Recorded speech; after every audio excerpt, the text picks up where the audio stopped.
Germany broadcasting, people of Britain, greetings from the Third Reich. This is the voice you have learned to fear. This is the voice of terror.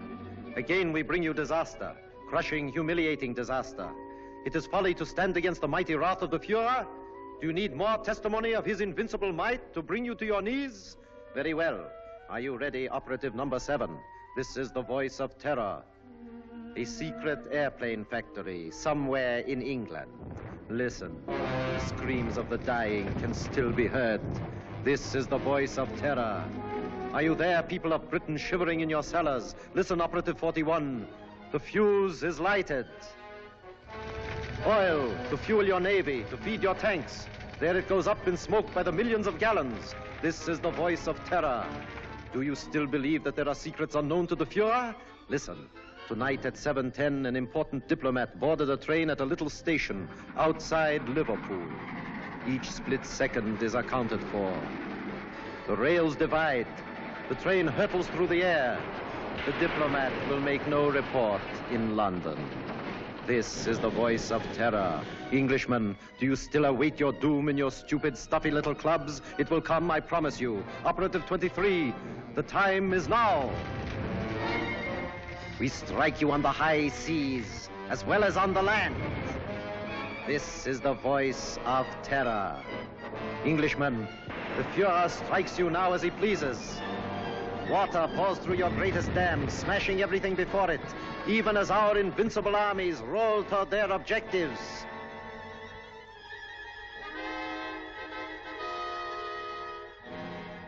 Despite the effective work done by the Intelligence Inner Council, jailing fifth columnists and saboteurs, despite their efficiency in coordinating military strategy based on information of enemy movements, they seem unable to cope with the voice of terror. Already 6 military catastrophes have occurred. The unmitigated nerve of the press. Now they're attacking us. At last the fellow of the kingdom come. If only we could keep this insidious stuff off the air. I'm not sure that I agree with you. What purpose would that serve? Well, the people wouldn't have to listen to it. I've been talking to Crosby, the radio technician. If we want him jammed off the air, Crosby can do it. I've been working along other lines. I've asked Mr. Sherlock Holmes to come here. What? Sherlock Holmes? This isn't a case for a private detective, it's a matter of state. In this emergency, we should take advantage of everyone's peculiar gifts. Mr. Holmes is the most subtle and extraordinary private investigator of our time. Are you intimating that the Army and Navy intelligence plus Scotland Yard are not equal to the occasion, Sir Evan? I'm sure they're equal to any occasion. They've done a marvelous job of lining up fifth columnists, saboteurs, and keeping us informed of the enemy's movements. But the voice of terror seems to have them stumped. Sherlock Holmes may have a new approach that will solve the problem. What's happened inside these walls has always been secret. We don't want any outsiders here. I'm positively and irrevocably opposed to calling in Sherlock Holmes. Perhaps you'll change your mind. I see nothing whatever to make me do so. Prentice is right. For ordinary criminal investigation, Holmes is excellent, but not for this. He's unorthodox and theatrical. I can tell you all about him. Gentlemen, perhaps I can throw some light on the subject myself. Holmes, how are you? So good of you to come. Good afternoon, Sir Evan. Your card opened all doors. Oh, Blouser! Oh, you've put on a little weight since you left school. You don't look any younger yourself, Dimples. How are you? Fine. Come in, won't you? You know these gentlemen? I think so. How do you do? I haven't had that pleasure. May I introduce my friend and associate, Dr. Watson? How do you do? I'm afraid I've arrived at an embarrassing moment. Not at all. This gentleman here, Admiral Sir John Prentice. Admiral Prentice, objects most strongly to my being called in. How could you possibly infer that? From the carpet. Carpet? A man who rises from his chair and digs his heels sternly into the carpet is violently opposed to something, and the Admiral, being quite distressed by the criticisms of the press, would be most apt to resent my intrusion. Well, you've just arrived from Sevenoaks. Yes, of course. How on earth did you know that? Oh, pardon my mentioning it, but adhering to your left boot heel is a variety of clay known only in Sevenoaks. An amazing piece of deduction. Elementary, my dear Barham. Here's a broadcast of the voice of terror.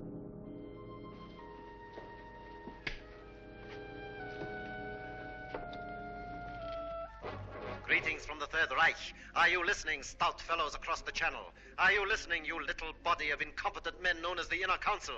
Today, a new thrill, a new proof of the invincibility of the Fuhrer. Right now, a crack express train laden with British troops and nurses is speeding across England. In just one moment, it will leave the rails forever, crashing twisted metal, the cries of the dying. They can't. They wouldn't dare. It's impossible. They couldn't have got on The to it. men are laughing, joking. That one in the third car reads a letter from home. It is the last letter he will ever receive. The train is rounding a curve. Its whistle is screaming. Farewell, it is saying. Farewell. You have just heard an exact reproduction of the way it sounds, the way it must actually be. The hearts of the German people bleed, that innocent men and women have to be killed because your stupid war men... Shaw speaking. Have you any news of the Liverpool Express? Time and time again offered in peace. But if your blundering war cabinet cannot see that England is already lost, then it is our sacred German duty to prove it to them over and over and over until they are on their knees, begging, pleading, groveling for the exquisite mercy of our Fuhrer. Each night, the voice of terror will announce... Shut it off. the death blow struck at Stop the it. heart of England. Even as you listen, and you...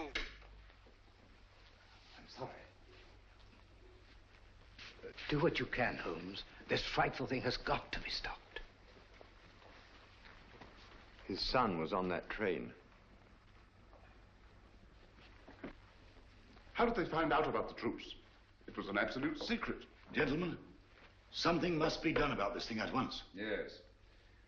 First of all, then, the voice must not be blocked off the air. But he's a menace. All over the Empire, this horrible news is broadcast, blown up out of all proportions. The world is beginning to believe it. Even our allies are counting England out. People are frightened, panicky. The British people are not so easily panicked. It's dangerous, I tell you, to let this thing go on. Dangerous, yes, Captain Shaw. But we must continue to listen. What for? So that we can keep on guessing who it is? His identity is not important. The important thing is the purpose behind this campaign of terror. Purpose, indeed. Isn't it enough that our most secret plans are known? Our ships are being destroyed, our trains wrecked? I'm convinced that these disasters are only a prelude, a smokescreen, to cover up a more diabolic plan. And I intend to find out what that plan is. This council and Scotland Yard will give you all the aid you require. Thank you. Gentlemen, my connection with this case must remain absolutely secret. You understand that, of course. Why, certainly. You will let the council know at all times just what you're doing. I shall give you such information as I think wise to disclose in the interests of safety, both the public's and your own. The Inner Council has never shared its secrets with anyone. I demand that you keep us informed of your activities and progress. Come along, Watson. Mr. Holmes, I want to apologize for your rather lukewarm reception here. Well, thank you, Sir Evan. I'm used to the chilly atmosphere of high places. And of course, you recognize the importance of time. Quite. And results. Mr. Lloyd, I'm quite sure that Mr. Holmes can be trusted not to fail. He never has, you know. Thank you, Watson. The word is seldom. Goodbye, Sir Evan. Goodbye, sir. Goodbye, Barham. Goodbye, Watson. Shall we walk for a bit or take a taxi? I'm afraid we have no choice. Huh?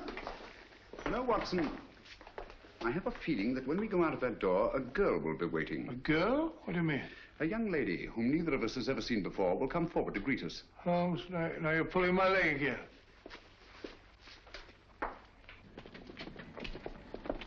Mr. Holmes, I'm Jill Grandis. How do you do? This is my friend, Dr. Watson. How do you do? How do you do? I've been assigned to drive you around. Thank you. Good gracious me. Where do you wish to go? Baker Street. I know, 221B. Come on, Watson. Hurry up, old fellow.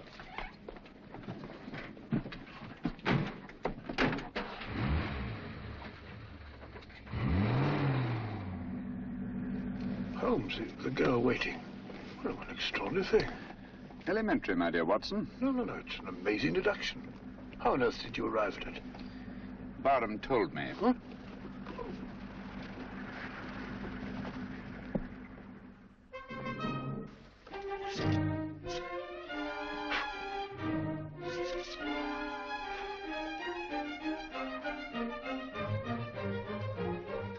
Oh, don't you worry, Mrs. Hudson. Just giving her a bit of a clean. Now we're on a case again. The joints are a bit rusty, like mine, you know. Is he back in a case again? Case? The greatest case of his of our career. Oh, mercy, it always is.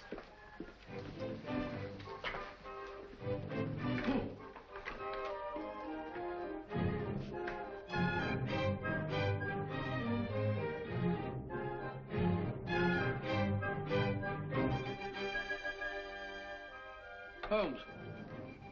Mr. Holmes. What? That's right. Well, if you ask me, it's disgraceful. Beethoven's Fifth? Not at all. It's very good. Sir Ronald Headley's conducting very well tonight. I don't mean the concert. No? England's in danger. Heaven knows what frightful disaster's happening, and you sit there calmly listening to the wireless. Music hath charms. Very restful. That's got nothing to do with the whole... Contrary, my dear Watson, it may have a great deal to do with it. Oh, really? I don't see what.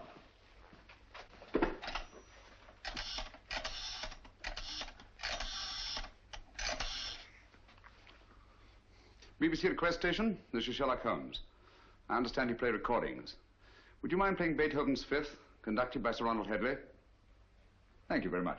But you just heard it. I like it. Huh?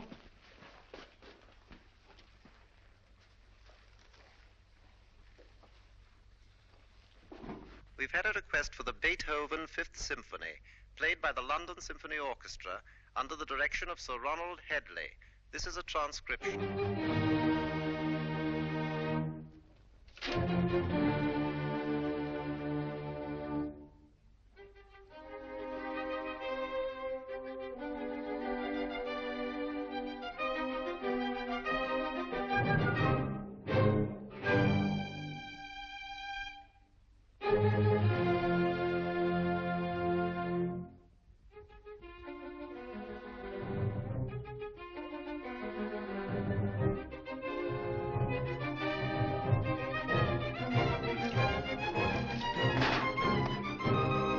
What's all that about? I say, Holmes, I don't think... Shh.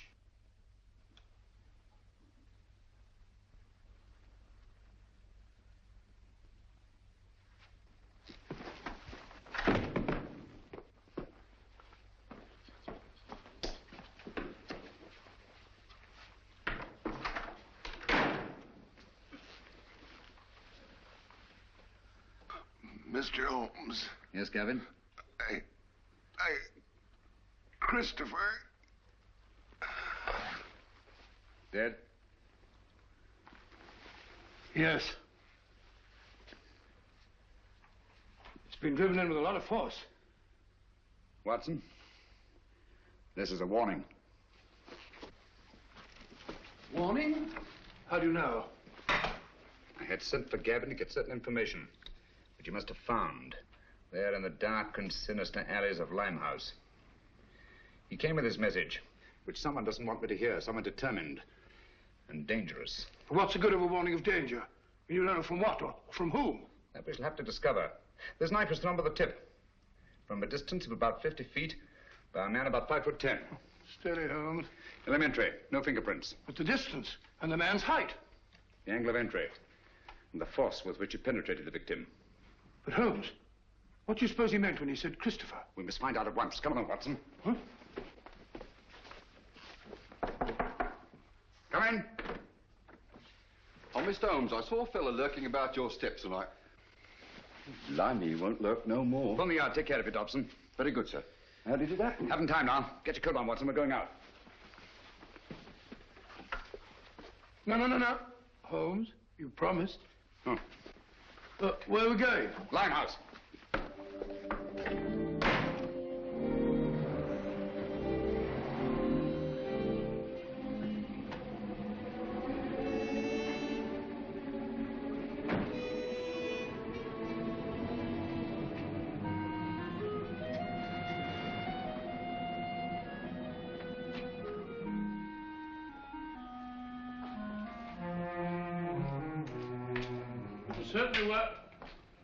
Certainly wise of you to let Miss Grandis go. This is no place for a girl or anyone else. Yet there seem to be people about.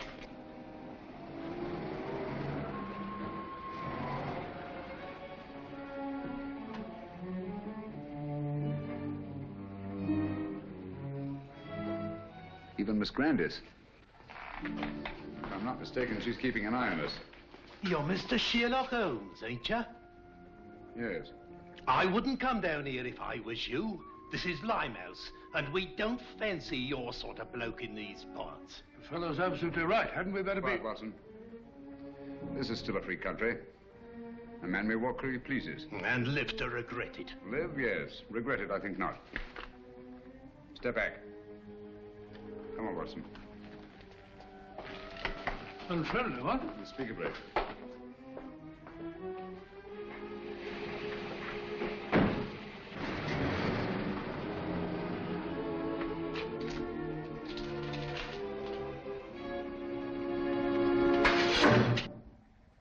What was that, Holmes? It's all right, quiet. I can't see a thing. Luckily for us, neither can they.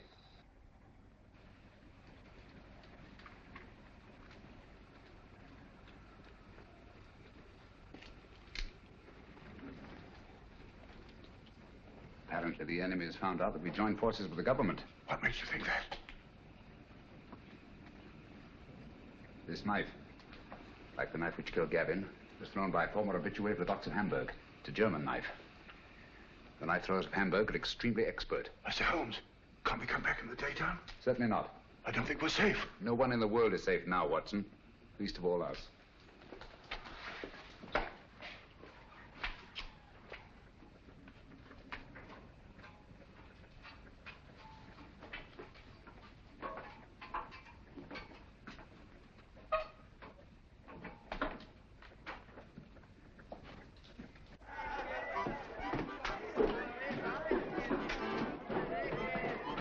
What is it? Ready? Don't tell me that you don't recognize me. Mr. Sherlock Holmes. I got a specially ugly lot here I'll tonight. take my chances. I can't keep you up, Mr. Holmes, but...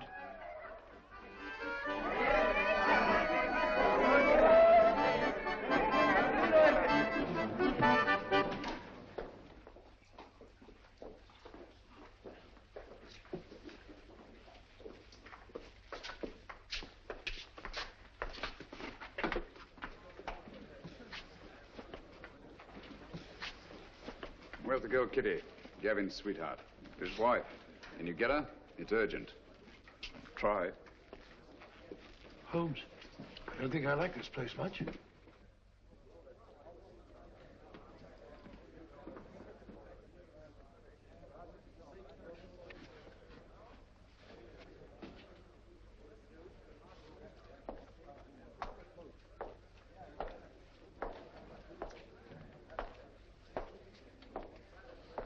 Well, just sit here if you don't mind.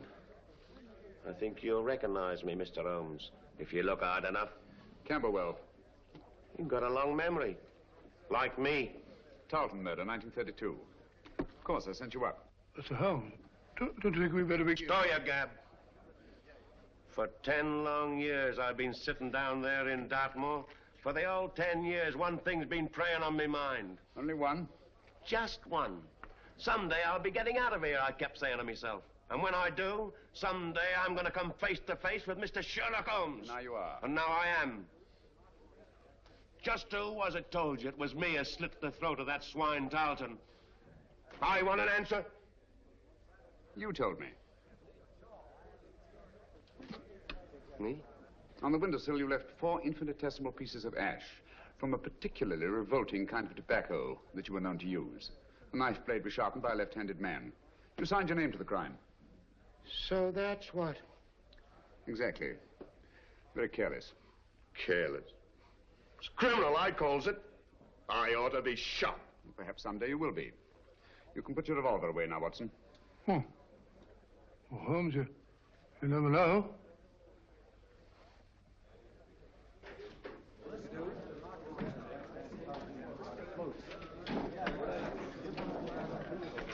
Where's Gavin?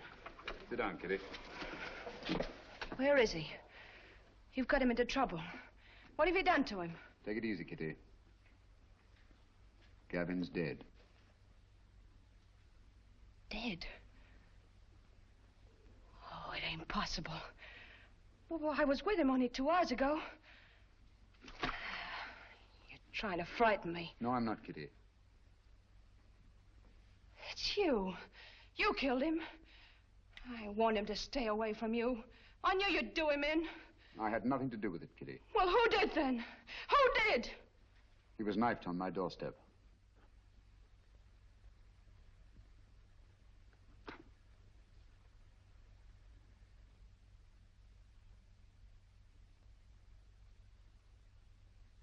I'm sorry. I'm deeply in his debt. Before he died, he said one word. Christopher.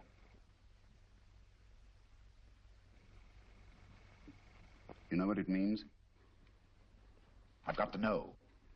What's that to me? You want to avenge Gavin's death, don't you? I don't want nothing to do with it. Nor with you. I never had any dealings with the police, and I won't start now. I'm not asking this for myself. Our country, England, is at stake. Gavin was killed not by his own enemies, nor even mine, but by the enemies of England. So that's it. Yes, Kitty. The Nazis killed him. Help me to find out what Christopher means, and I promise the man who murdered Gavin shall pay for it. Think, Kitty. The cutthroats of the world menace us all. You can help stop this savagery. Yes, you, Kitty. It would take the police weeks, months perhaps, to find out a certain piece of information we must have. That's not so with you and your friends. You know every nook and corner of London. Get them to help us. We need their help. Your friends will become an army. Do you understand? Secret, invisible, and mighty. And you will be at their head, Kitty. You will be their leader.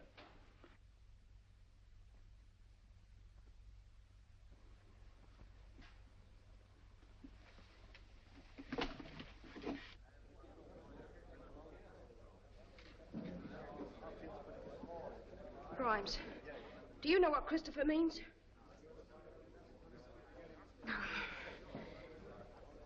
Dugan, do you know? Dugan, listen to me. I ain't got no time to listen to you, girlie. But you gotta listen. Someone killed Gavin. I don't know who, but you gotta help me find out. All right, don't help me then.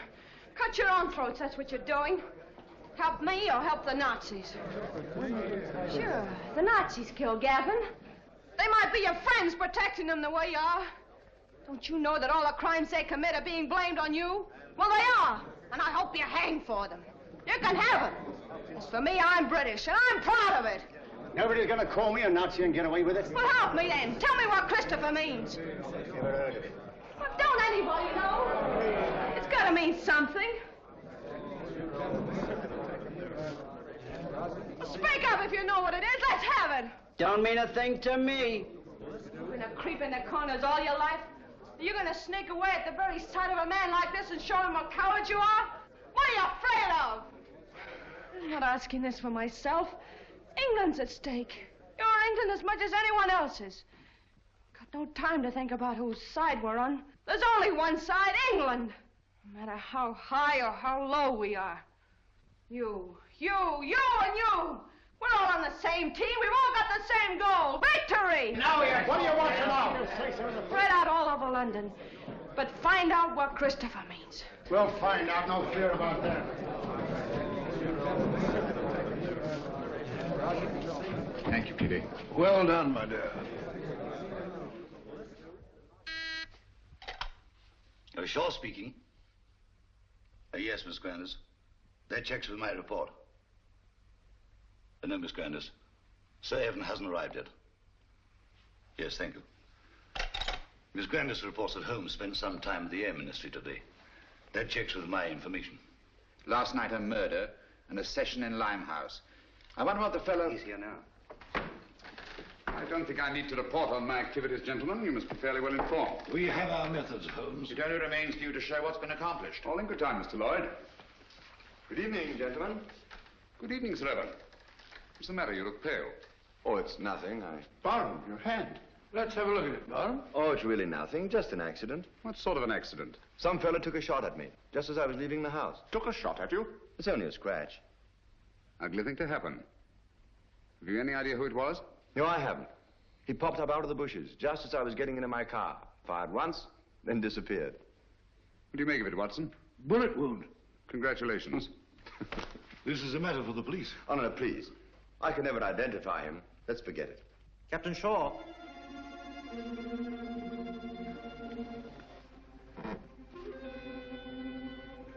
People of Britain, greetings.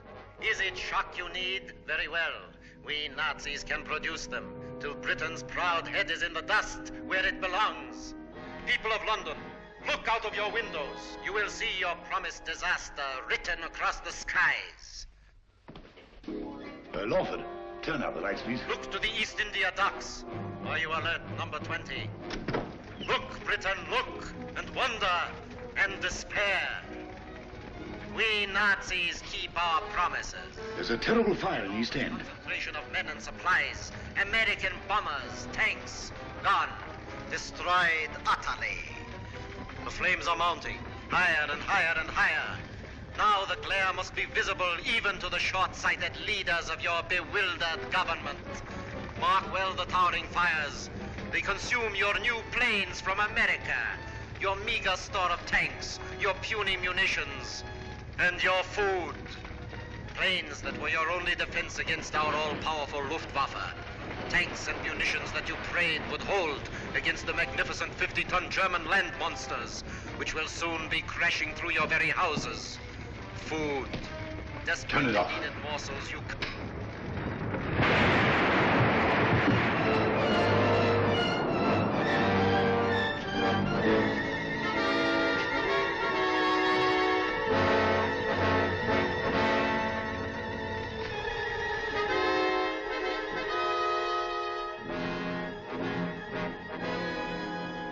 Gentlemen, this is really a terrible setback. How do they find out our secrets? It's horrible, the way it's timed, the precision of it. It's not so precise. Almost precise. What do you mean? I should call it exact. No. The fires actually broke out sometime before the voice called to his operative in London. Joe, that's true. And last time, the train disaster. Captain Shaw was on the telephone immediately, and Scotland Yard knew all about it. The derailment must have occurred at least 10 minutes earlier. That's certainly possible. Even so, what of it? No mystery, nothing supernatural, just split-second planning, that's all. Days, perhaps weeks in advance. Very well figured out, Holmes. It gets us a step forward. Now, gentlemen, let's take a step even further. I have charted here the tonal differences between actual and transcribed broadcasts. Using this test, I'm convinced that the voice of terror is undoubtedly recorded and played from a record. What does that prove? It proves that the voice of terror, the man himself, is not in Germany. He's here, in England. Oh, that's impossible. What are you telling us, Holmes? It can't be. Our technicians insist the broadcast originated in Zeisberg. And so they do, from recordings flown to Zeisberg. It's impossible, Holmes. You can't expect anyone to believe that. It can't be done. Thanks to the Royal Air Force, I have some rather curious information. At irregular intervals, 6 Nazi bombing planes come over and drop their deadly cargoes on non-military objectives. A meadow or a sheepfold. That's nonsense. The Nazis aren't fools. They don't waste ammunition. Of course not. Then what's the purpose? To divert attention from the fact that a single plane breaks formation each time and disappears. But why? Gentlemen, that lone plane picks up plans, maps, secret military information, and the voice of terror's timed and recorded speech and flies them to Germany. I can hardly believe it. Sensational, if true. It's incredible. Fantastic. Mr. Holmes, Yes? there's a person outside asking... A lady? Ask her to come in. Excuse me, gentlemen.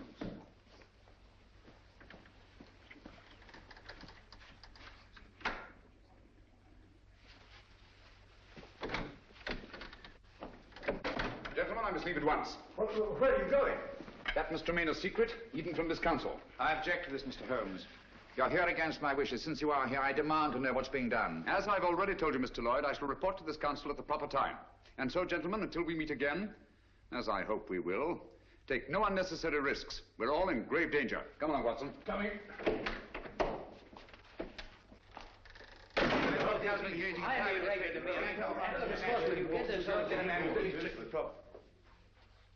Stay.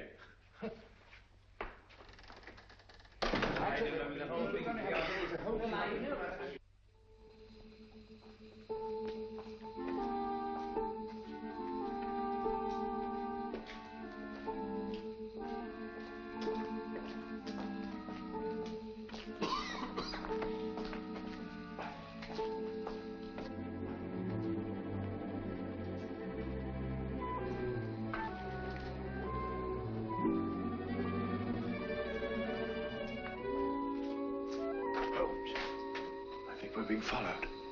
Yes, I know. It's Lloyd. Lloyd? How do you know? He's so obvious about it.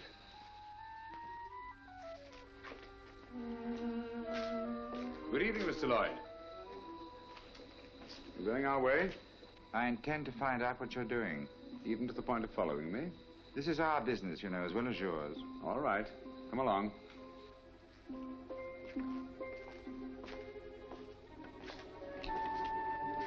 This is the place. Seems deserted. It's been deserted for years. Not very securely locked. Fortunate, isn't it?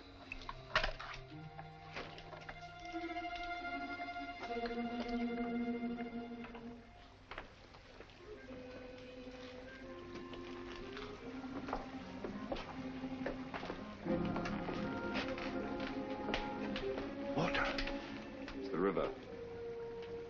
This is part of the old Christopher docks. Never heard of them? Christopher? I say, Holmes, isn't that the word that Right, Gavin... Watson. Oh, sorry. They're almost forgotten. They were built before Victoria.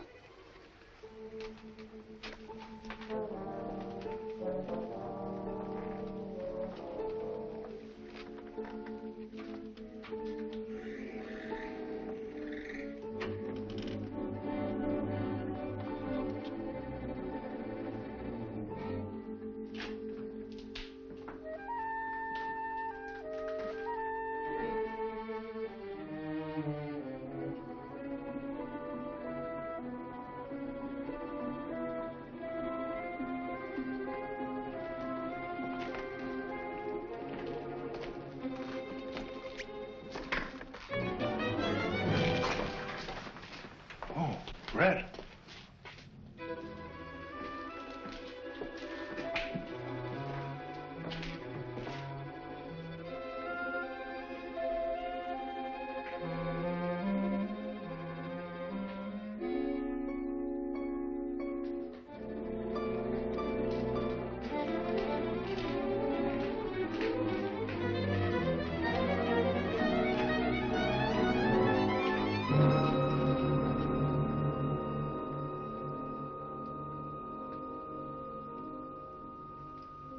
Good evening, gentlemen. I knew your curiosity would be your undoing, Mr. Holmes. You were expecting me then? Yes. I had hoped that the entire council might have come.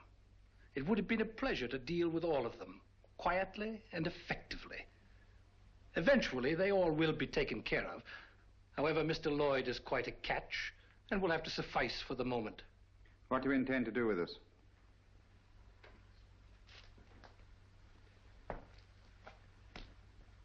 Were it not that time is so pressing, we might first put you on trial. On trial for what?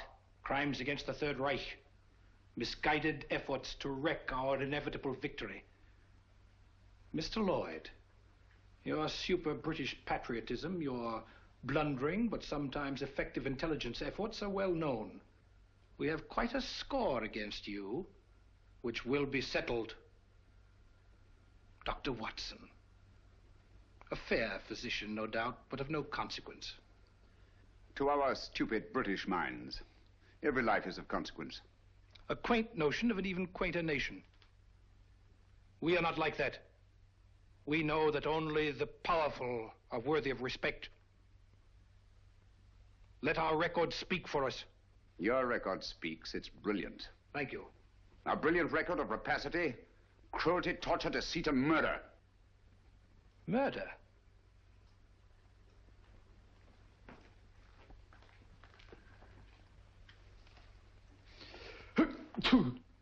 Gesundheit. Thank you. Cold? It is a little chilly in here. I'm sorry you're uncomfortable. My discomfort is of no consequence. Your false courage is not impressive, Mr. Holmes. Of course you realize that you and your friends are going to die? As all men must, sooner or later. Not later. Now.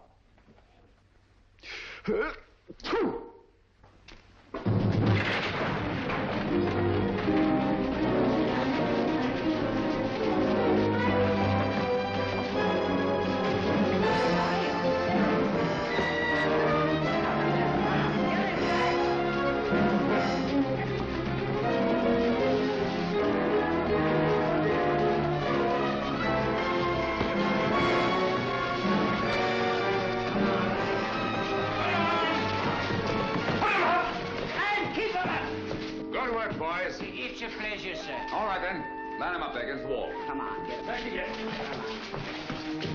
Come on, get back.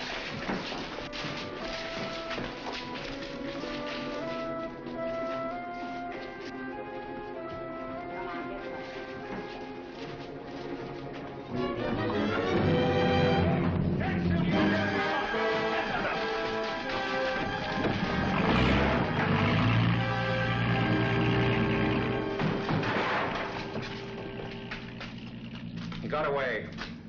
Oh, most unfortunate. I blame myself severely. I should think you might, Holmes. If you hadn't been so stupidly mysterious, allowed Scotland Yard to give you adequate protection, the man would never have escaped. No, he never would. Most regrettable. But... Gesundheit.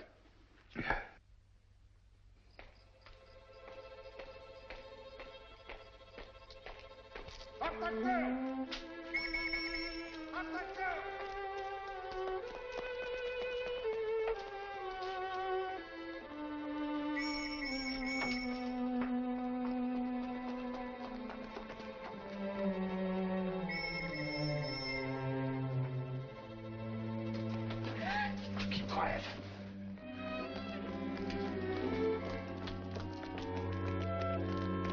Hands off, you fool. Do you want to bring the whole force in here?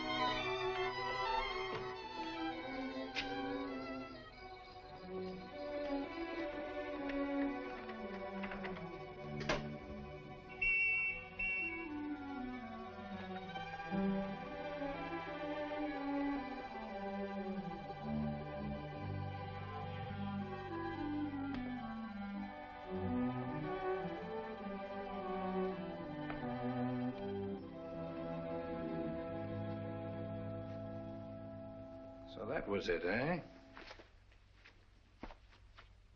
Quite a haul. It's mine.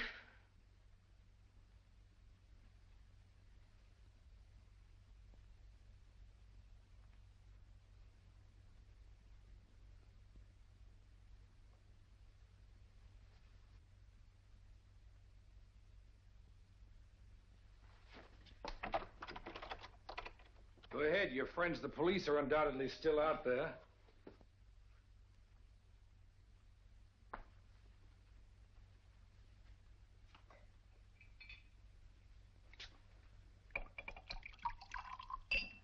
There isn't a better hideout in all London.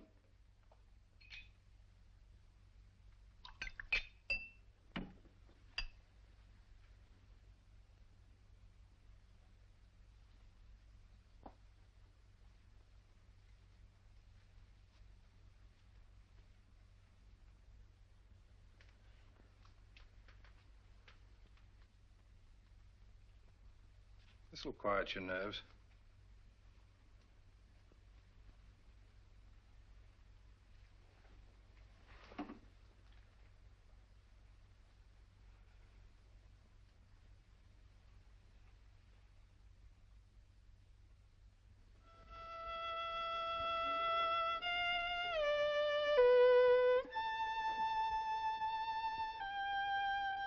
Your tea's got cold again. You've been playing that thing all the afternoon? Fiddling while Rome burns. Hello, what's this? General J. Lawford, KCB DSO, and Captain Roland Shaw, MC, who today narrowly escaped being struck by a falling wall in a bombed area. Lawford and Shaw by a falling... Holmes, you don't think that... It was not an accident. Good heavens. Holmes, that sinister-looking fellow, what's his name? Meade. If only he hadn't got away. Yes, difficult as it was, I managed to let him escape. You let him escape? But great Scott, man! He was about to kill us. He may even yet. I don't understand you, Holmes. It's my theory that this chap Meade is the arch criminal, that he's behind the whole thing. You're absolutely right, Watson. Except for one thing. Well, then I'm wrong. Have you observed that a highly secret military plan is thwarted by each of these disasters? Yes, I have. Now that you mention it. Watson, there's a leak. A leak? You mean in the council? But Holmes, that's impossible. Anything is possible until proved otherwise. See who are in the council. Lawford and Shaw. They're above suspicion. Their record proves that. Anyhow, they were attacked. Unsuccessfully. Prentice? Would he kill his own son? Doesn't seem likely. And yet the boy is dead. Barham, of course, brought you into the case. So it's quite obvious that he wants it solved. Most patriotic of Savin Barham. Yes, he's a great fellow. Paid wing 3/4 for the school my last term, so I can vouch for him. Besides, he was attacked too. Shot at. So I gather. How about Lloyd? No, it can't be him. Meade was going to kill him as well as us. By the way, he's a brave fellow, Lloyd. Did you notice that he didn't turn a hair? Very composed. Come in. Mr. Holmes? Yes, Kitty?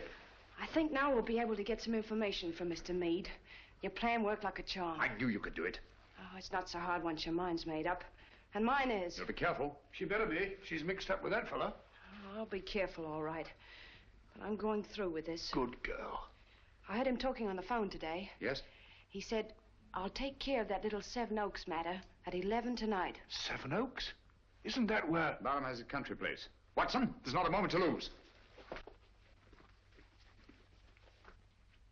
If I find out that Meade did kill Gavin, I'll... If so, he'll be punished. I warned you no one was safe with that fellow at large. Now he's after Barham. Yes, I only hope we're in time. Come along, Kitty. I'll get you a taxi. Thank you, Mr. Holmes.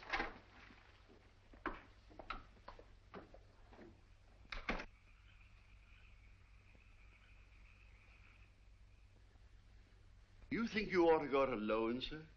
Worrying about that escaped German agent, huh? He threatens to kill the entire council, sir. Come, Smithson. Took bigger chances than this in the trenches. Have you forgotten? I know, sir, but we were younger then. And there were no such thing as Nazis. I'm ready for him. I understand, sir.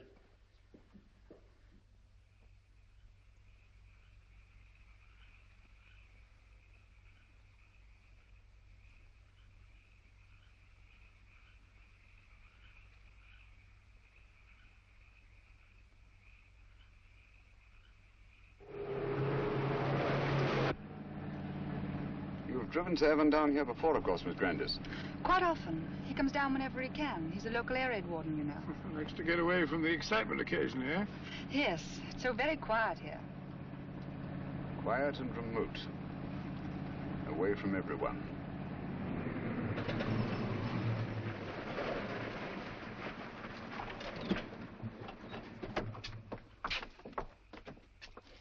Yes? Oh, Miss Jill. It's all right, Smithson. Where's Sir Evan? On his rounds, miss. Which way? Down that lane of trees, sir. I'll go. You stay here. You too, Watson.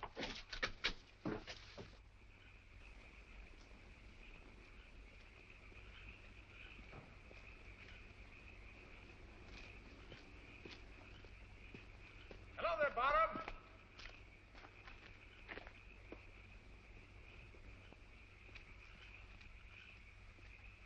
Holmes, what on earth are you doing out here? I've been worried about you. Yes? That fellow Meade appears to be in the neighborhood. Do you mind if I go along with you? I feel better about it. Not at all. I'd appreciate the company. You know, it gets quite lonesome, especially on a night like this. By the way, do you feel you're getting any nearer a solution of this terrible business? Yes, yes, the end is in sight. Really? Well, would you mind telling me? Listen. Air raid sirens. Yes. Coming our way. Yes. Yet I don't seem to hear any planes. Wait a minute. I can. Look. There's one. She's coming right over.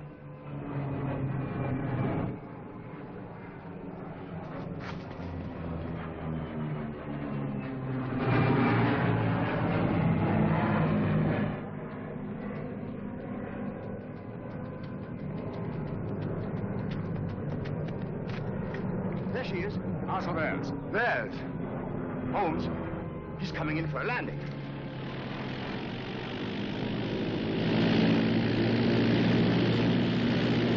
The swine. That's a pickup plane. The voice must be here, close by. Then we've got him. Barham! Be careful!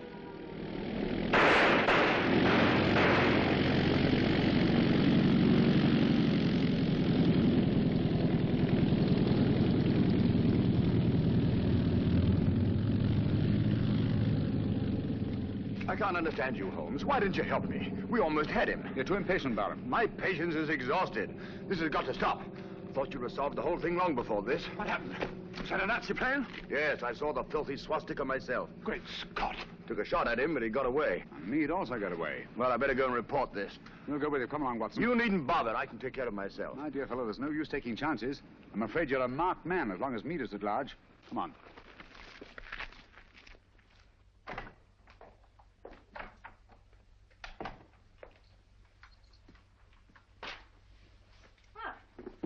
You're a fine one, leaving me alone half the night. You think I like it? I want to go out and have some fun. Don't bother me.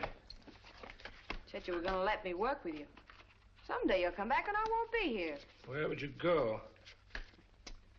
What's my business? Maybe you'll be waiting here next time and I won't come back. Don't talk like that. I'm sorry, Kitty. You seem sort of different lately. Anything the matter? Maybe the next time you see me, I'll be in a position of authority, of power. No longer hiding in the dark. Giving the orders, not taking them. What do you say to that? You're drunk. Drunk? Yes. When I was a boy, I dreamed a dream. I was dressed in armor, shining blue-gray armor. I rode on a horse through the streets where the people cheered, hailing me. I rode over the bodies of underlings prostrated before me. Their blood ran out along the gutters like a river.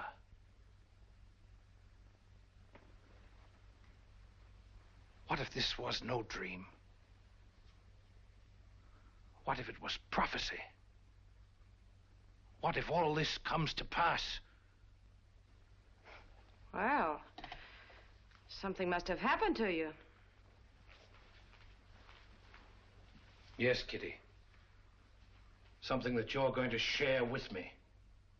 Get your coat. Hurry.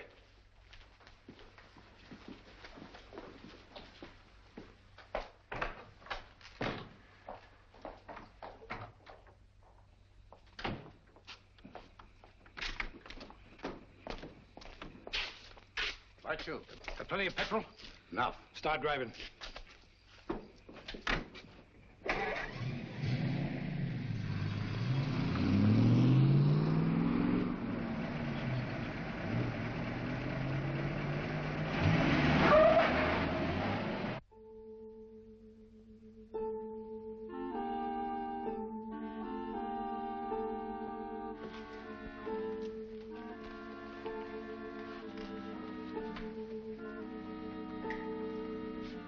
Where's Holmes? He'll be here, I'm sure. It's starting now.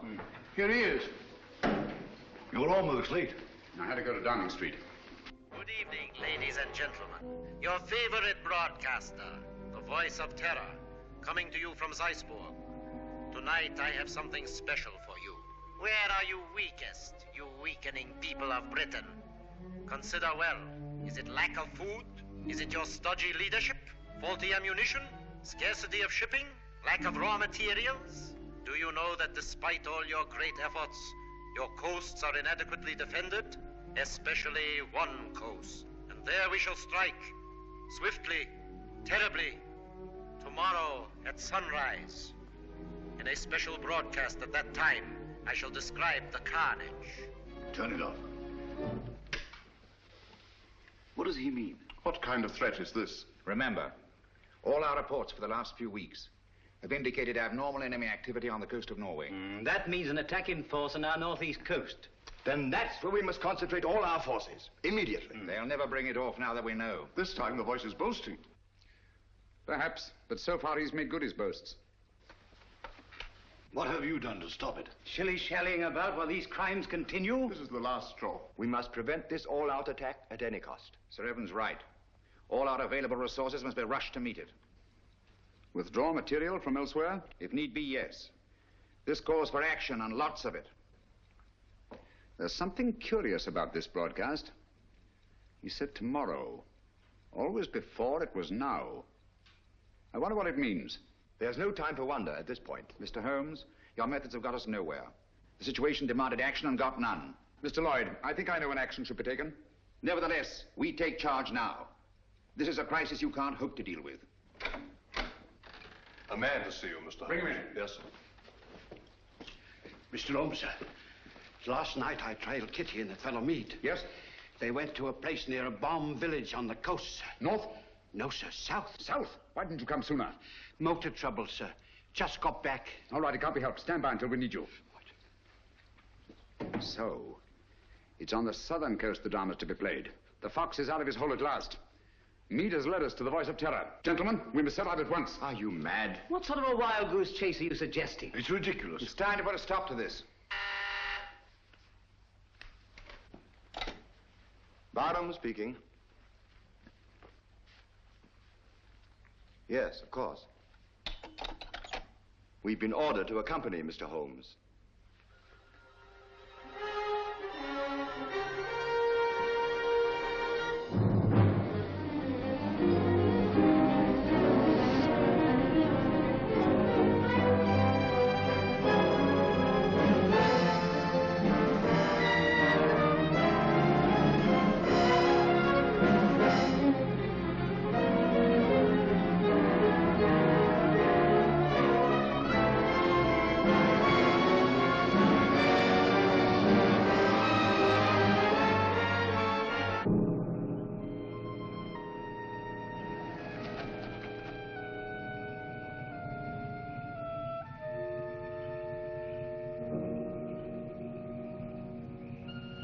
Major Harrison, Mr. Sherlock Holmes. Good evening, sir. All the arrangements have been made. Splendid.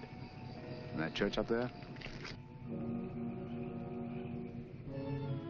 Yes, sir. All right. Let's go, gentlemen.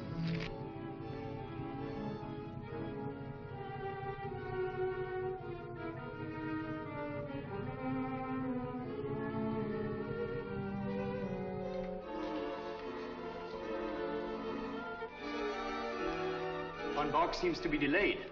He'll be here, never fear. You all understand your objectives. Sheila! Sheila! Yes, sir. You understand what you're to do? Yes, sir. I'm going with the first contingent to Liverpool. Your men are waiting there, organized to take control? They have been ready and waiting for weeks. What was that?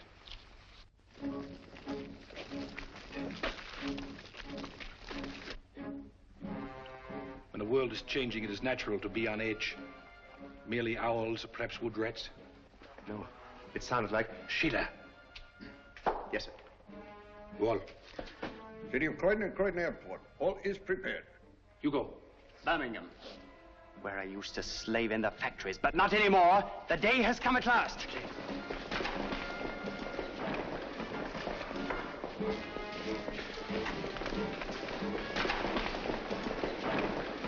Line them up over there.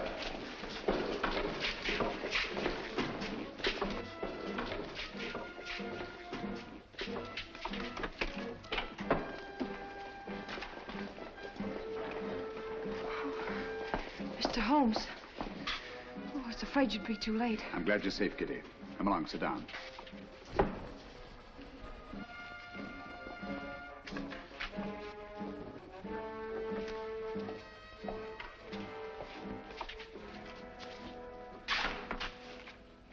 Gentlemen, when Mr. Meade and I last met, he wished he could put us on trial. Mr. Lloyd, Dr. Watson, and myself. Now, Meade, you are on trial. First, let me tell you why you have met here. The vague but canny threat against our northeastern coast was a blind. Your group was congregated here to receive an invasion army proceeding across the channel. What? Invasion? All those men rushed for defense of the north? I can't believe it. It sounds impossible. Sit down for a moment. It seems absurd.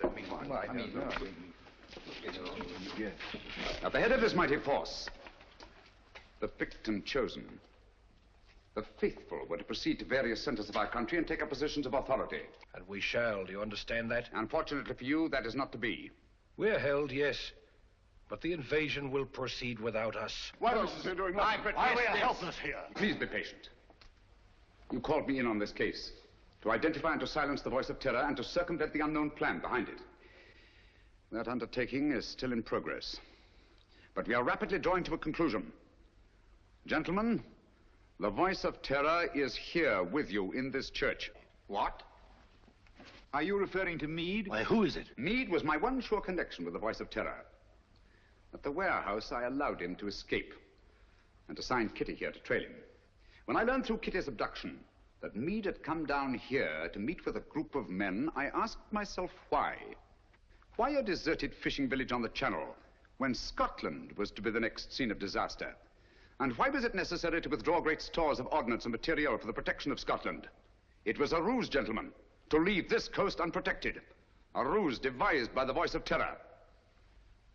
I knew quite early, of course, that the voice was a member of your august body. You dare to insinuate that one of us... If this is meant to be humor, it's very ill-timed. German agents knew I was on the case the very night I was called in. How did they know this secret? One of your counsel informed them. There were attempts made on the lives of all of us. But the attempt made on the life of one of your members was entirely unsubstantiated, resting on his word alone. One member whom I went to the country ostensibly to protect, actually to surprise. This member fired on the Nazi pickup plane, not in rage as he pretended, but to warn and frighten it away. That was very clever of you, Sir Evan. Sir Evan? I can't believe it. Sir Evan couldn't be implicated in a thing like this. What's Sir Evan got to say? Let me congratulate you, Mr. Holmes. You admit this outrageous accusation? There's been treason before, but this is beyond belief. Treason is not involved. Sir Evan Barham is not Sir Evan Barham. What are you talking about? In March 1918, Lieutenant Evan Barham was a prisoner in a German prison camp. There, his amazing resemblance to a certain Heinrich von Bock, a brilliant young member of the German Secret Service, sealed young Barham's fate. One morning, he was taken out and shot, murdered in cold blood. Then this man is Heinrich von Bock, who has been masquerading in Barham's place for the past 24 years. You see, gentlemen, the Germans plan well in advance. It's incredible. How could a thing like this happen? Barham had no immediate family. The details of his private life were avidly studied by von Bock, who was 3 years at Oxford and had a perfect knowledge of the English language and English habits. So, with possibly the help of a little plastic surgery, not forgetting the considerable resemblance to Barham in the first place, the deception was carried through. Very clever, Mr. Holmes. I must say, Holmes, this is positively amazing. What made you first suspect Barham? The real Sir Evan Barham carried a scar from childhood. This one is about 20 years old. A detail, but significant. I can't believe it. It was Barham who insisted on your being brought into the case. A colossal piece of egocentric conceit. One to match your own, Mr. Sherlock Holmes. Of course I brought you into the case. To see your weak and silly handling, to watch you fumble and lose it. Are you too stupid to realize that this group is but a small part of our organization? We have men stationed all over England, ready to take command. They never will. They were all taken exactly at dawn, just as you were. So now we are trapped, huh? No, gentlemen. It is you who are trapped. Listen. Even now our Messerschmitts are roaring overhead, the vanguard of the invasion. Why are they not routed? Where are our boasted anti-aircraft guns? They are silent. Our little ruse was entirely successful. The coast has been stripped of its defenses. Preserve your vaunted British vanity as best you may in this your hour of most humiliating defeat. You have not captured us, my friend. We have annihilated you. Do you really think us so blind that we would strip this coast of defenses because of a voice on a phonograph record? The Council was deliberately misinformed about moving the defense forces. You are trying to save your face. Look, if you think I'm lying. Those are not Messerschmitts. They're Spitfires and Hurricanes. Returning from blasting your invasion forces, destroying men and barges by the thousand. Look further, Von Bock. Look below. Commandos, tanks, slipping away now that your invasion force has been destroyed to bring ruin and terror to your people.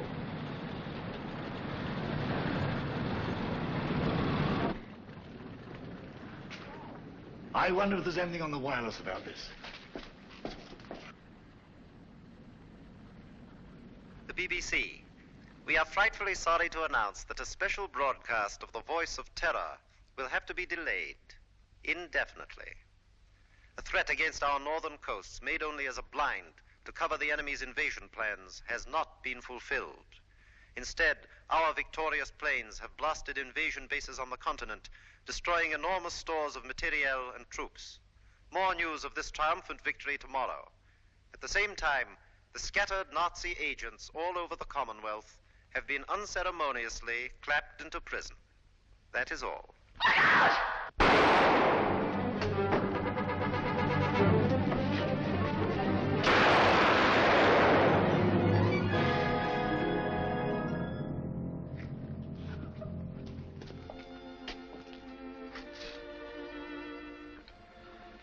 This girl merits our deepest gratitude.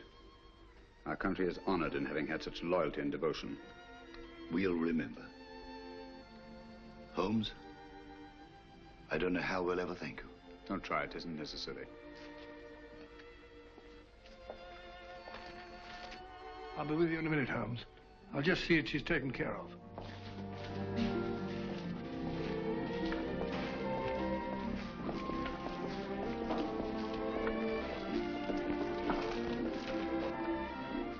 I always did think that chap was an imposter. Barham was a good fellow. Played wing three-quarter for the school.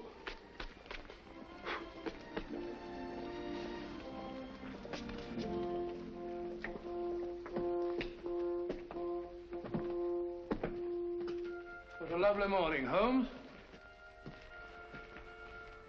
There's an east wind coming, Watson. No, I don't think so. Looks like another warm day. Good old Watson. The one fixed point in a changing age.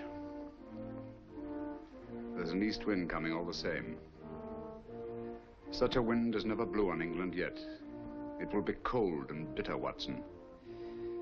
And a good many of us may wither before its blast. But it's God's own wind nonetheless. And a greener, better, stronger land will lie in the sunshine when the storm is cleared.